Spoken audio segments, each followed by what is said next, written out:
Olá, hoje é sexta-feira, 23 de setembro, e este é mais um programa Conversa com o Analista da Safras TV.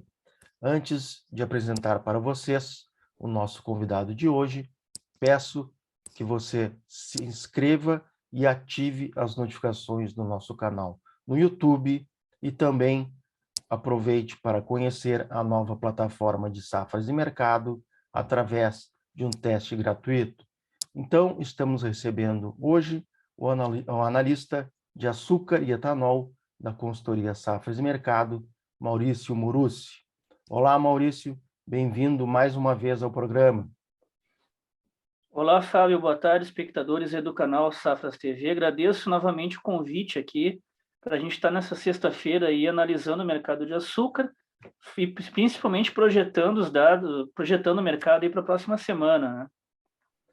Vamos lá então, Maurício. Hoje, acho que pegando muita gente de surpresa, temos aí o que alguns mais fatalistas chamam de banho de sangue, né? O petróleo caindo, despencando tanto em Nova York como em Londres, o Brent e o WTI com baixas na casa de 5%, o que está refletindo também sobre o açúcar em Nova York. E para completar o quadro de pânico, né? Temos aí o dólar subindo 2,5% ante o real. Então, eu te pergunto que implicação esse quadro aí pode ter no nosso mercado de açúcar e etanol no restante dessa semana e principalmente na semana que vem. Pois é, Fábio, é interessante notar que tudo que você falou que está acontecendo agora era para ter acontecido ontem, quinta-feira, e não na sexta. Porque quinta-feira foi o day after do movimento do Federal Reserve em elevar os juros dos Estados Unidos em 75 pontos base, né? E não somente elevar em 75 pontos, que é considerado um movimento muito agressivo, tá? Ele também disse que na próxima reunião, ainda esse ano, vai elevar outros 75 pontos base. Ou seja, ele fez um movimento agressivo e fez uma comunicação agressiva para o próximo movimento, tá? E lembrando que nós tivemos 2 episódios nesse ano de 2022 de aumentos agressivos de 75 pontos base, né? E nem por isso a inflação desacelera nos Estados Unidos no cenário internacional. Nós temos um cenário de estagflação nos Estados Unidos, de estagnação econômica junto com inflação alta, que geralmente os dois movimentos eles não ocorrem ao mesmo tempo, né? Isso é sinal de que a inflação é de vetores externos lá na economia dos Estados Unidos. Mas o ponto não é apenas esse, né, Fábio? O ponto é a forte curiosidade, a forte peculiaridade que esse movimento da sexta está acontecendo na sexta-feira e não na quinta. Então, eu acredito que o mercado estava dormindo ontem, tá? E acordou hoje, porque que realmente está acontecendo no cenário internacional. Estava dormindo em berço esplêndido. Provavelmente. E acordaram hoje, na sexta-feira, derrubando o petróleo e valorizando o dólar no cenário internacional, e por isso que o real aqui está caindo 2%. O que é outra coisa que a gente fica muito em suspenso, né? Por que o real ontem segurou tanto a bola e não se desvalorizou, e hoje ele está desvalorizando, derrubando a bolsa também, né? Então, claro que a gente compreende, Fábio, que apesar de, em tese, o Banco Central ser independente, o que nunca antes na história desse país aconteceu, tá?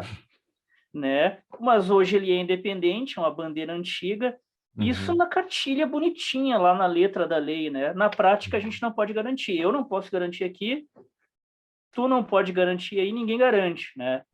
Só o presidente do Banco Central pode, intimamente, lá na hora de dormir, né? Na hora que ele vai botar a cabeça no travesseiro, ele deve pensar, o Banco Central é independente mesmo ou não? Pelos movimentos do câmbio, a gente acha que não.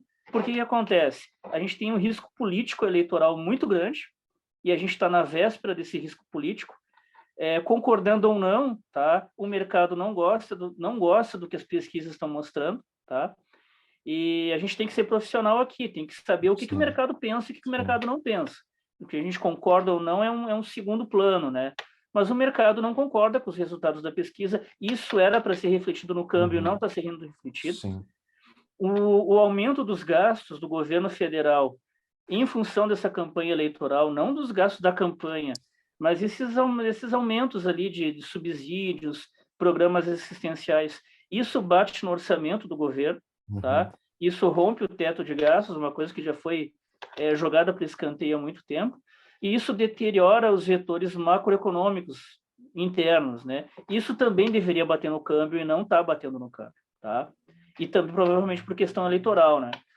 Essa é a questão que eu comecei o vídeo falando aqui do Federal Reserve, desses aumentos agressivos aí, né? Já fizeram 2, fizeram o terceiro e já assinaram que o quarto nesse ano também vai ser agressivo.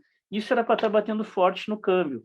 Essa queda de 2% que a gente está vendo hoje não é nem um sopro do que deveria estar acontecendo. Sim. O câmbio deveria estar perto de R$6, R$ 5,90 numa postura assim, ó, conservadora, tá? Frente ao acúmulo desses 3 vetores que eu falei agora, né? E não é o que a gente está vendo, não é o que está acontecendo no mercado, né, Fábio? E aí, claro que o petróleo caiu, né? O dólar está se valorizando, o day after do day after, né? Porque o day after foi ontem, não aconteceu nada ontem, na quinta-feira.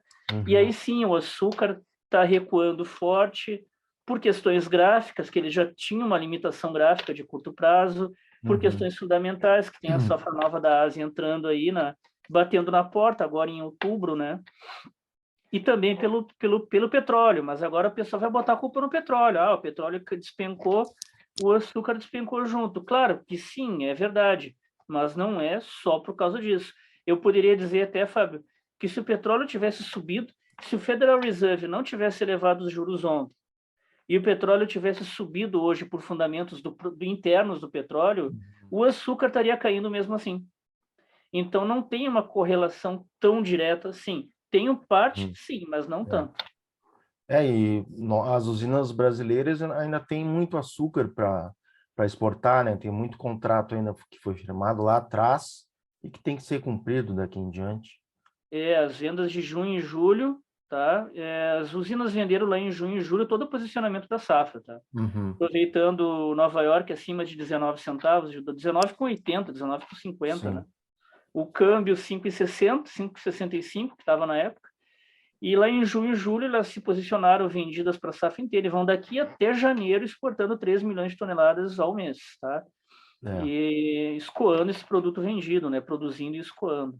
E lembrando que tem chuva agora, né? Final agora, essa semana, essa terceira semana de setembro que a gente está terminando, é uma semana com muita chuva em São Paulo, nos canaviais no interior de São Paulo, né?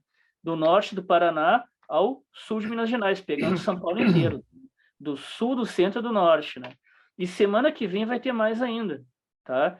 No serviço de consultoria das safras e mercado, segunda-feira passada, nós já tínhamos colocado um relatório lá de clima, relatório semanal de clima, dizendo e avisando os nossos clientes, né? Ó, pessoal, essa semana que está começando, isso na segunda-feira passada, né?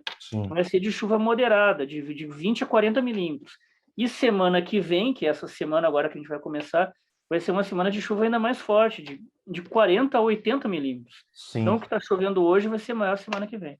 E efeito imediato dessas chuvas todas aí é interromper colheita, que seria um fator de alto para o mercado, mas no longo prazo, essas chuvas aí tendem a beneficiar a produtividade para a safra do ano que vem, né?